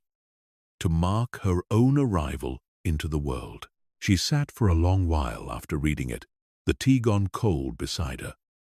the lamp casting its warm, narrow light across the desk and the scattered letters. And she understood, without needing to decide it consciously, that she would go and find the 23rd point the very next morning, whatever else the day's plans might otherwise have held. Because there are some facts, once learned, that a person cannot simply set aside and return to later, and this was plainly one of them. She banked the lamp low again before she left the study that night. the same small, habitual courtesy she had begun to extend to the room without quite meaning to, and went down the corridor to bed feeling, for the first time since her arrival, something that was almost entirely unclouded by grief, a kind of quiet wonder that she carried with her into sleep, and slept, that fourth night, more deeply than she had slept in months. She woke the next morning to another clear day, colder than the one before, the first properly cold morning of the autumn. Frost, silvering the garden beyond her window, in a fine, even coat that the early sun was already beginning to soften at its edges, and she dressed quickly, eager, in a way she recognized as slightly childish, and did not mind at all, and was out through the garden gate and onto the moor within the hour, her breath visible in the sharp air, the map and her notes folded once again inside her coat, along with a fresh page on which she had copied out, the night before, every reference to the 23rd point she had been able to find, scattered through the letters, few as they were, a handful of lines across 4 decades, each one a small anniversary marked alone on some autumn morning, while the rest of the family, she supposed, went about its ordinary business unaware. The 23rd point, according to her cross-referencing, lay in a different direction from the points she had visited the day before, further along the moor to the east rather than toward the high ground of the 40th. And she walked briskly in the cold morning air, glad of the exertion, glad of the frost crunching faintly under her boots in the shadowed hollows where the sun had not yet reached. And she found herself thinking, as she walked, not about grief exactly, though grief was certainly present, folded into the morning the way it had been folded into every morning since March, but about the strange, quiet gift of discovering that she had been thought of, marked, remembered in this particular unshowy way for the whole of her life, without ever once suspecting it. And she wondered how many other people walked through their lives, similarly marked, similarly held in small private observances they would never learn of, by parents or grandparents whose love had simply never found its way into ordinary speech. She found the 23rd point a little before midday, in a fold of ground sheltered from the worst of the wind, a stone smaller than most of the others she had seen, almost modest by comparison with the numeral cut, she noticed on close inspection, slightly less steadily than on the earlier stones, as though his hand had not been entirely certain, that particular autumn, whether it was joy or exhaustion he was carving into the rock, both being, she supposed, entirely reasonable responses to the arrival of a first grandchild. There was no hidden disk here, no cleared patch of ground, nothing so deliberately staged as the 17th point had offered, only the stone itself, plain and small and facing, she found when she crouched to check its orientation against the compass she had brought, roughly toward the village, toward the church where she had been christened some weeks after her birth, a detail the letters had mentioned only once, in passing, and which she had entirely forgotten until this moment. Kneeling on the frosted grass beside a stone placed to mark, in some small, quiet way, exactly that occasion, she stayed there a long while, longer than she had stayed at any of the previous points, simply sitting on the cold ground beside the stone with her arms wrapped around her knees,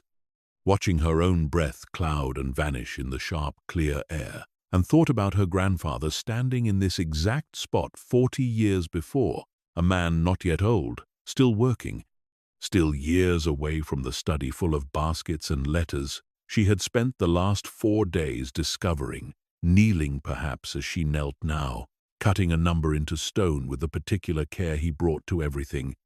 in honor, as he had written, of a granddaughter he could not yet have known would one day come looking for exactly this. The walk back to the house that afternoon felt different from every walk she had taken since arriving. Lighter somehow, though nothing about the actual physical distance or the weather had changed, and she found herself noticing details of the moor she had walked past unseeing the day before. The particular grey-green of a lichen on an outcrop of rock, the thin high call of some bird circling far overhead, the way the frost had already burned off the south-facing slopes while it still lingered, delicate and glittering, in every shadowed hollow. And she understood that this noticing, too, was a kind of inheritance, a habit of attention she had absorbed without knowing it, from a man who had spent his whole working life teaching himself, and apparently teaching the land itself, to be properly seen. She reached the house in the early afternoon, cold and hungry, and entirely content, in a way she had not expected content to feel this soon after March, this deep into a task she had arrived only 4 days before dreading. And she made herself a proper hot meal for the first time since her arrival. Soup from a tin warmed slowly on the stove and thick buttered bread, and ate it at the kitchen table with the little tarnished disc still sitting where she had left it the night before. Margaret's name catching the afternoon light, and she thought, eating slowly, about what remained to be done, both in the study and, she realized, in her own understanding of what she had found there. She spent the remainder of that 4th afternoon back in the study, not walking now but sitting quietly at the desk, going through the rest of the letters, with a patience she found came more easily with each passing day, and she began to compile, on several fresh sheets of paper, a proper record of her own, a list of all 63 points cross-referenced against every date and occasion she could find mentioned in the letters, filling in, where she could, the private meaning of each one. A birth,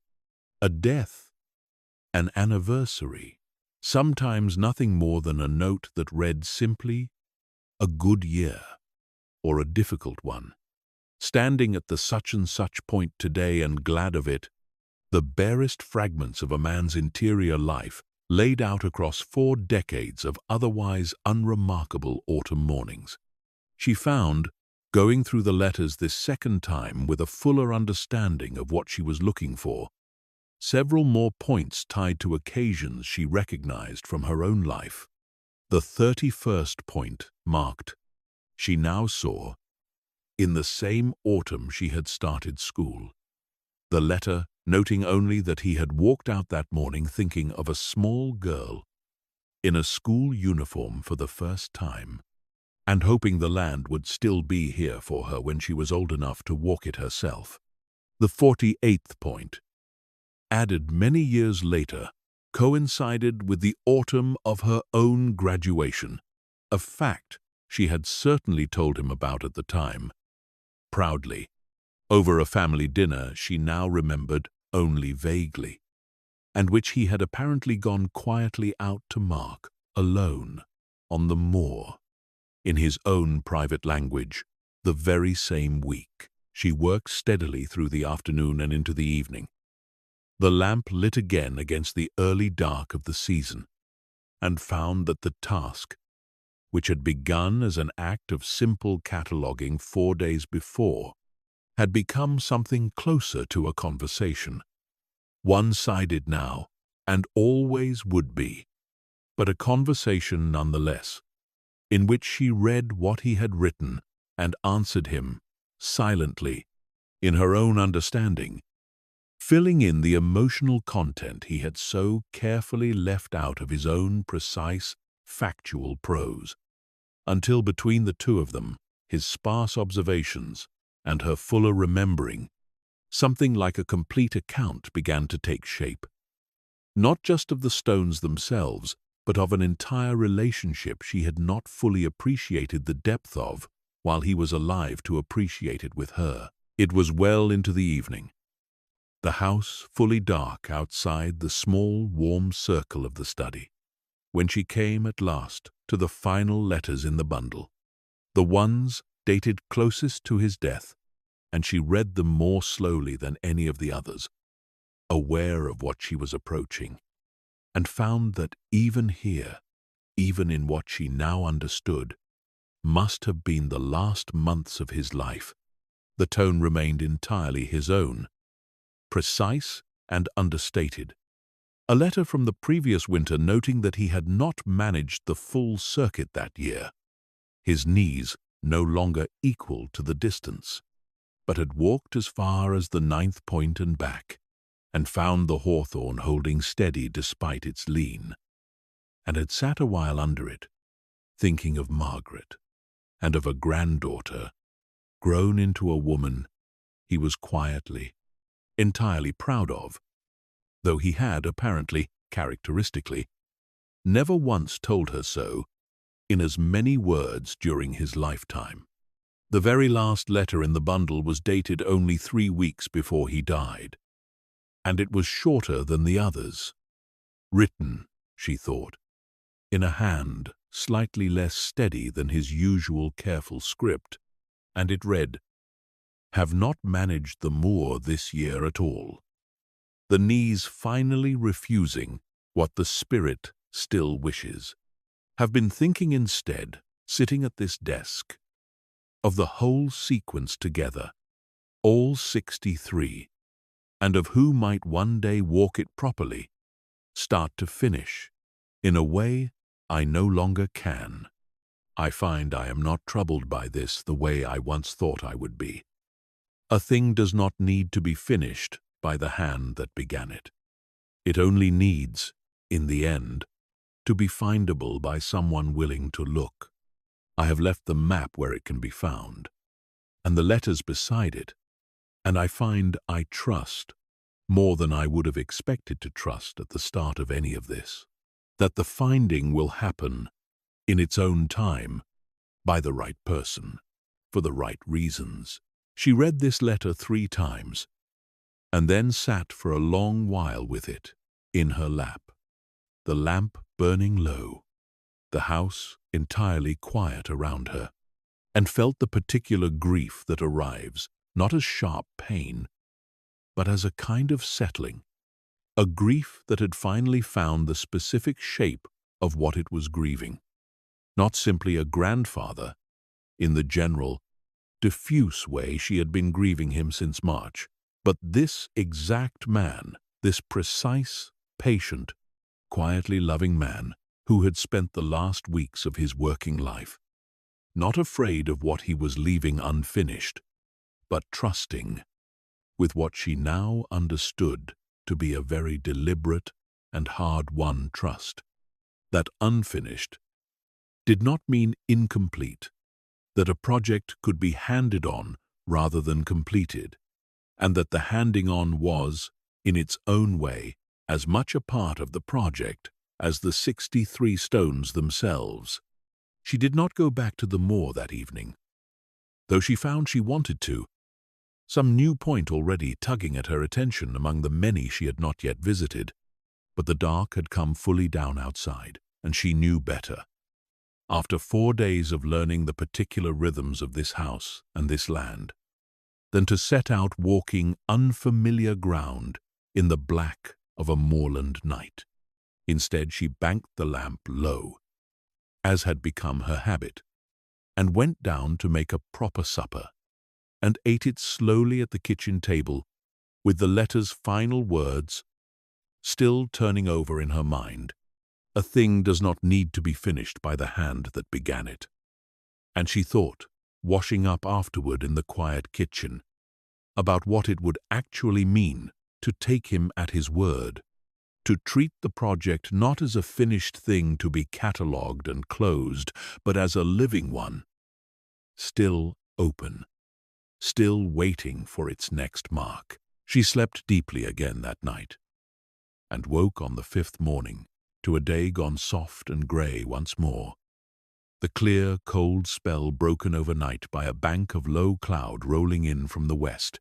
and she spent that fifth day differently from the four before it. Not walking the moor, but working steadily through the remainder of the study itself. The shelves of reference books she had not yet properly examined, the boxes of instruments she needed to decide what to do with, the plan chest's remaining drawers still unexplored. Moving through the room now, with the settled competence of someone who had come, in less than a week, to understand its logic almost as well as its original owner had. She found, in one of the deeper drawers of the plan chest, a stack of blank survey sheets, good heavy paper of the kind he had used for his finished work, and beside them, tucked into a large flat envelope, a set of instructions in his own hand, headed simply, "For whoever finishes this," and she opened the envelope with hands that were not quite steady, and found within it a clear, careful, characteristically precise account of exactly what would be needed to complete the master map, the fair copy he had evidently intended, at some point, to draw from the working sheet, and the 63 points, showing the whole curve properly rendered, each point marked and named, the private meaning of each one recorded in a small margin note beside it, a final, complete document that would stand, she understood reading his instructions, as the true finished version of everything the numbered stones and the decades of letters had been building toward. The instructions were detailed but not demanding, the kind of thing anyone with patience and a steady hand could follow, and she understood, reading through them at the desk with the grey afternoon light falling soft through the western window, that this was the gift he had actually left her. More than the house, more than the study's contents, more even than the private discoveries of the last 4 days. A task specific enough to be completed and open enough to require her own hand in the completing,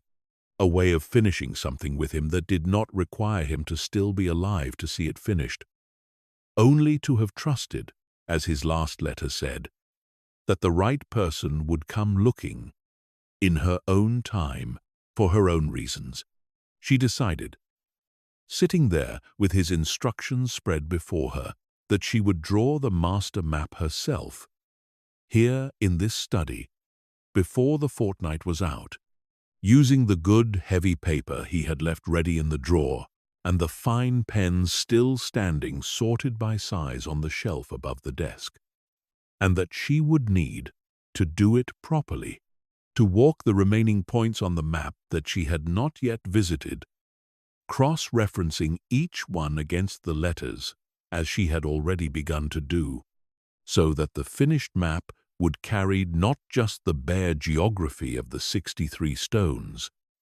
but the private history folded into each one, exactly as he had, she now understood, always intended someone eventually to record it. She spent the remaining days of that first week walking, methodically now, the sections of the curve she had not yet covered, mornings out on the moor, with her list and her compass, afternoons back at the desk, cross-referencing what she found against the accumulated letters, and the pattern of it settled into her, the way the house itself had settled into her. That first night, until walking to a numbered stone and finding, in the tangle of 40 years of correspondence, its private meaning felt less like detective work and more like the simple, steady business of getting to know a person properly, the way she supposed she ought to have gotten to know him while he was alive, had either of them ever quite found the words for it. She found the 9th point on the 6th morning, the hawthorn tree bent flat by decades of wind exactly as she remembered from her first day's walk, and sat beneath it a while, as he had described, sitting there in his final winter, and found, cut into the stone at its base, a numeral worn nearly smooth, and a date she recognized after a moment's calculation as the year her own mother, his daughter, had married, the letter beside it in the bundle noting only that he had walked out that day in his good suit before the church service, wanting to mark the occasion in the way that felt most true to him before going to mark it in the way the day actually required. And she smiled, reading this, at the image of her grandfather standing alone on the moor in formal dress on his daughter's wedding morning, cutting a number into a stone before ever setting foot inside the church. By the end of that first week, she had walked and cross-referenced some 40 of the 63 points, filling page after page of her own notes with the private meanings she had uncovered, and she began on the 8th day. The actual work of drawing the master map, clearing the desk of everything but the good heavy paper and the fine pens and the working sheet with its scattered red crosses, and setting to work with a care she had not known she possessed until this room, this task, had drawn it out of her. Tracing first the outline of the land itself, the moor and the valley and the river, working from his own survey sheets to get the shape true, and then, point by point, marking each of the 63 stones in their place, numbering them in his own careful style, which she had studied closely enough over the past week to reproduce with reasonable fidelity. The drawing was slow work, far slower than she had expected, and she found herself falling into the same long, quiet hours at the desk that must have shaped so much of his own working life, the lamp burning through the shortening afternoons, the particular concentration required to keep a line steady and true, and she began to understand, hunched over the paper with her tongue caught slightly between her teeth, in a habit she did not know she had inherited from him, until she caught sight of her own reflection in the darkened window one evening, and saw, for a startled moment, an expression that was entirely his. She worked at the map for the whole of the second week, walking out most mornings to confirm the remaining points, returning each afternoon to add them properly to the drawing, and cross-referencing,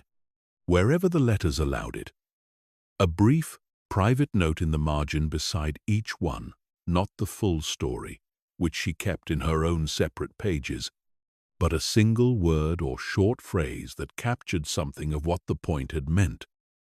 Margaret beside the 17th, granddaughter beside the 23rd, a good year beside several others, where the letters had recorded nothing more specific than that simple, sufficient phrase. She found, working through the final points in the last days before the solicitor's fortnight was due to expire, that a few of the 63 had not been fully explained by any letter she could find, 4 or 5 points scattered here and there across the decades whose significance remained.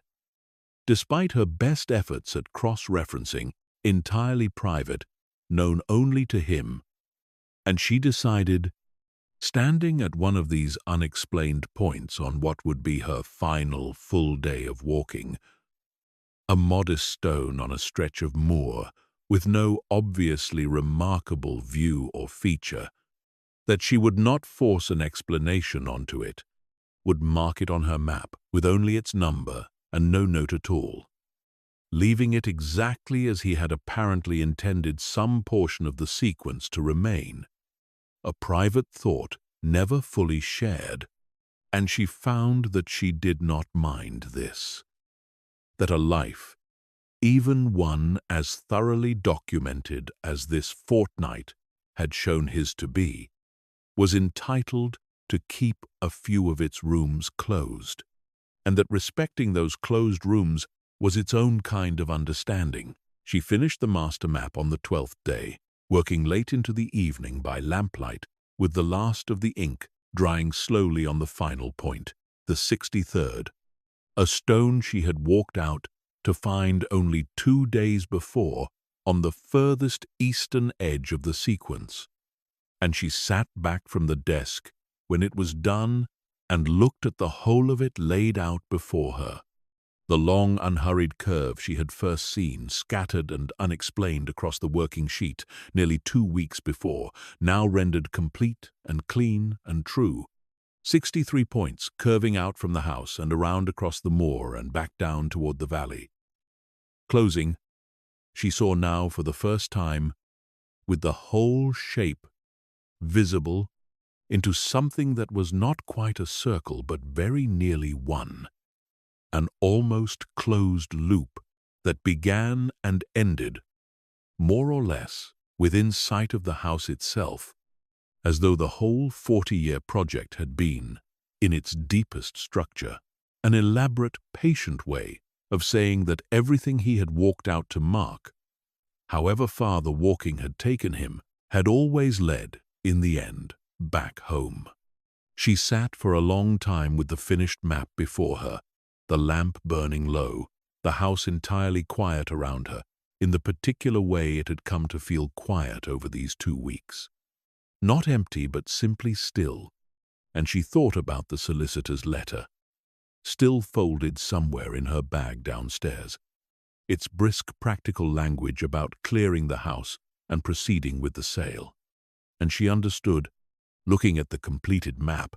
that she was no longer entirely certain the sale was going to proceed in quite the way the letter had assumed. Not because anything about her practical circumstances had changed, her flat in London, her work, the ordinary shape of her life, waiting for her return, but because something else had changed instead, some quieter reckoning about what this house and this land and this study actually meant to her, a meaning she had arrived at slowly, point by point, over the course of a fortnight, and which she did not think she was prepared to simply hand over to an estate agent's sign in the front garden. She did not decide anything final that night, only sat with the possibility, turning it over the way she had turned over so many small discoveries across the past 2 weeks. And eventually she rose and banked the lamp low and went down to bed, and lay for a while in the dark, thinking not about the map or the house, but about her grandfather himself,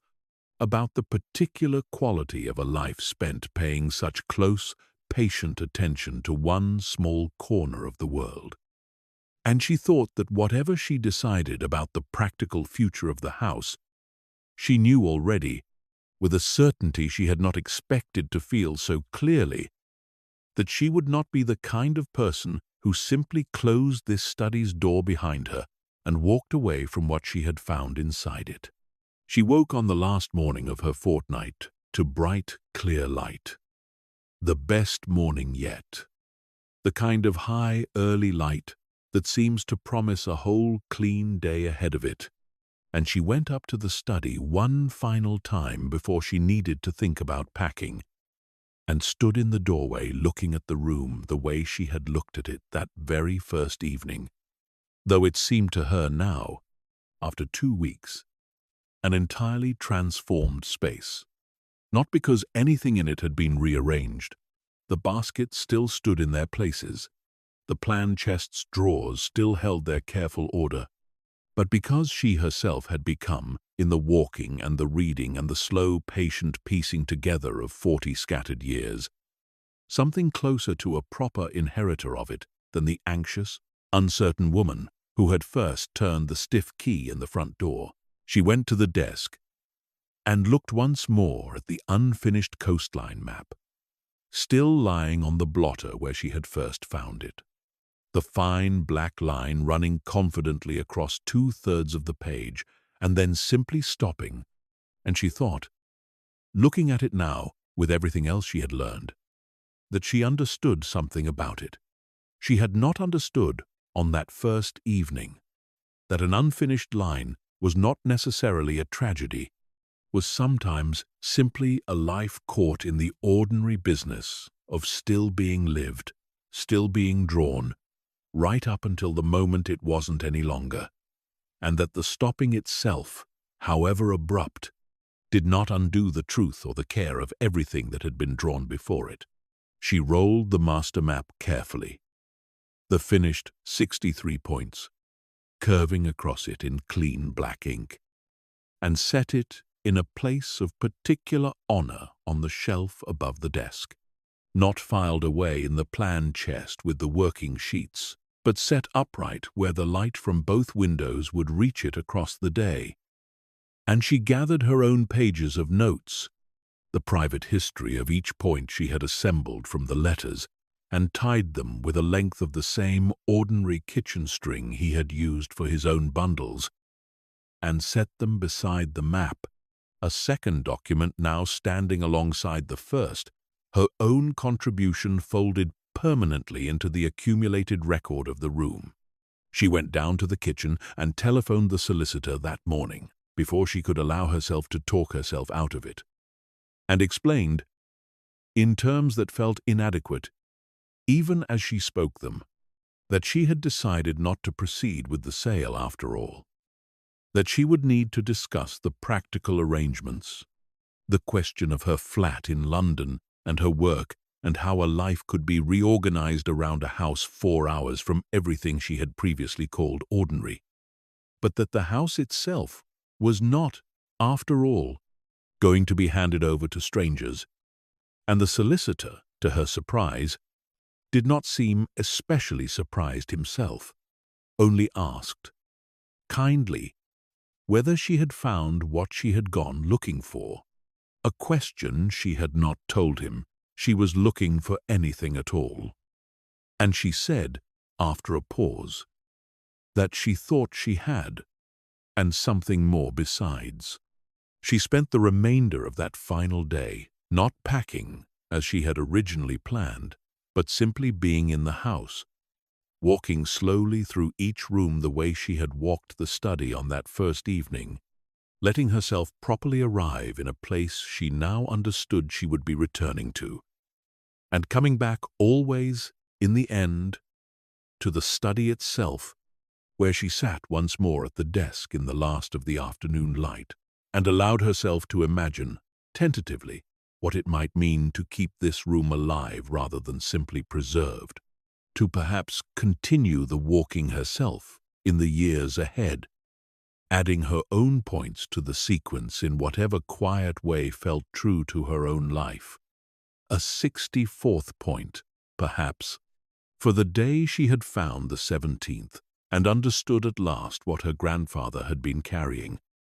or for this very day, the day she had decided to stay. She thought, sitting there, that this was perhaps the truest way to finish what he had started, not by treating the 63 points as a closed and completed set, a museum piece to be admired and left untouched, but by understanding them as he himself had described in his final letter, a thing that did not need to be finished by the hand that began it, only found and carried forward by someone willing to look. And she found that she was, after all these years of not quite knowing him as well as she wished she had, entirely willing. The light was beginning to fail by the time she rose from the desk that last evening of her fortnight, though it would not, she reminded herself with a small private pleasure, be the last evening after all, only the last evening of this particular visit. And she banked the lamp low one final time. The habitual gentle courtesy she had come to extend the room without needing to think about it, and stood a moment in the doorway looking back at everything within it, the baskets and the plan chest, the shelves of instruments and books, the master map standing in its place of honor catching the last of the western light, and the unfinished coastline still lying on the blotter, which she had decided, in the end, to leave exactly as it was, not because she lacked the skill to finish it, though she likely did, but because some things she had come to understand over these 2 weeks were more honest left as they had been left, a true and open record of a life caught mid-motion,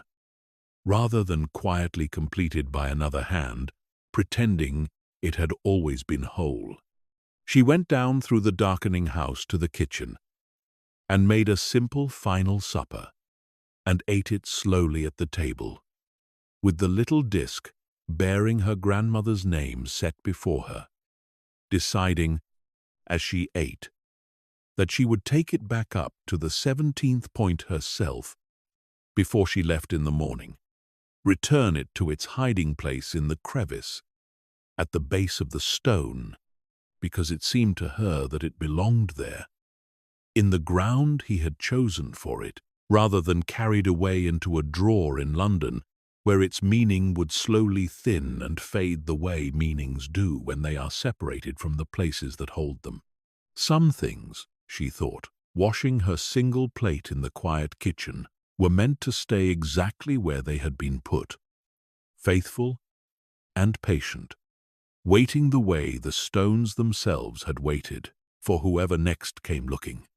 She banked the kitchen fire and checked the locks and climbed the stairs for the last time that night, past the landing window where the moor was visible now, only as a darker shape against a sky gone fully to stars, clear and cold and very still. And she paused at the study door, already closed for the night, and rested her hand against it for a moment, without opening it again, feeling beneath her palm the particular solidity of old, well-made wood. A door that had closed gently behind her grandfather for 60 years, and would now, she understood,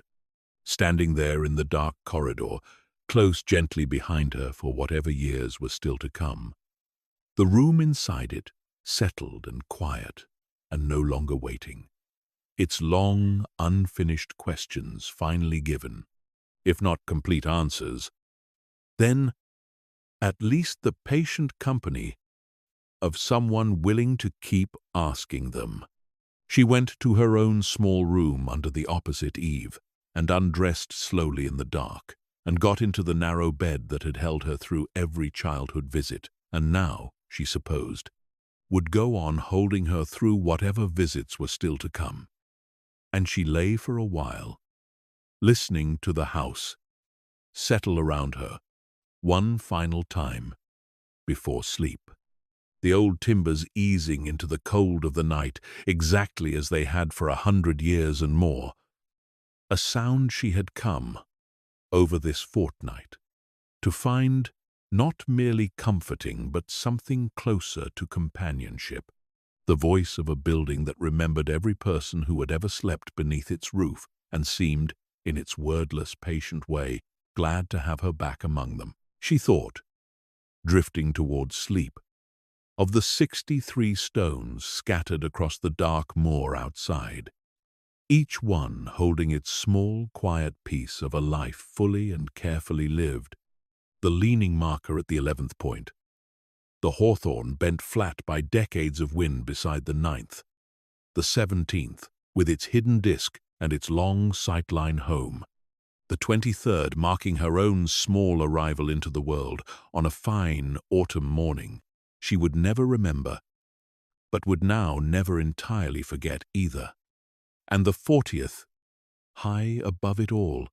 commanding its wide, unhurried view of everything he had ever loved enough to walk out and mark.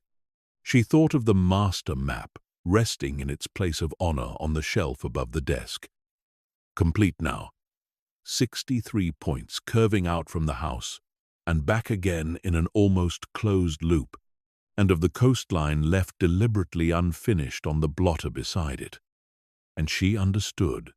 in the soft, drifting logic of the edge of sleep, that both were true at once, the finished and the unfinished, the answered and the still open, and that a life, any life, was always in the end some careful, patient mixture of the two. The house held its quiet around her, warm now with the small fire she had banked, and the simple fact of being lived in again after so many empty months. And outside, beyond the dark glass, the moor lay still under its wide scatter of stars, holding its 63 small stones the way it had held them faithfully for 40 years and more, patient and unhurried, waiting the way everything in this story had always, eventually, been found waiting for someone willing to come looking. Eleanor's breathing slowed and softened and settled into the easy rhythm of proper rest. And somewhere in the last clear moment before sleep took her fully, she felt something that was not quite a thought and not quite a memory, but something gentler than either. A sense of having been, all along, exactly the person he had trusted would one day come, and of having, at last, arrived. She would wake, though she did not know it yet, lying there in the last soft moments before sleep, to a morning of pale gold light, and a kettle set to boil, and a walk to be made before her train, out across the frost-silvered grass to the 17th point, the small disk warm from her pocket, to press it back gently into its hiding place at the base of the stone, and stand a moment in the cold, clean air, looking back down the slope toward the house, the same view her grandfather had chosen for himself in the rawest days of his own grief. And she would find, standing there, that the view held for her exactly what it must have held for him, a fixed point of return, small and grey and steady in its garden, waiting, patient as everything else in this story, for whichever of them needed, next, to come home to it. But that was tomorrow, and tomorrow could wait, gently, at the edge of things, the way all good mornings wait, for the night to finish first. Sleep now, gently, into the quiet the house has kept for you. Let the moor and its patient stones fade softly from thought. Let the lamp of the mind dim low, the way the study lamp dimmed each evening of this story, and let rest come easily, fully, and without hurry. Good night.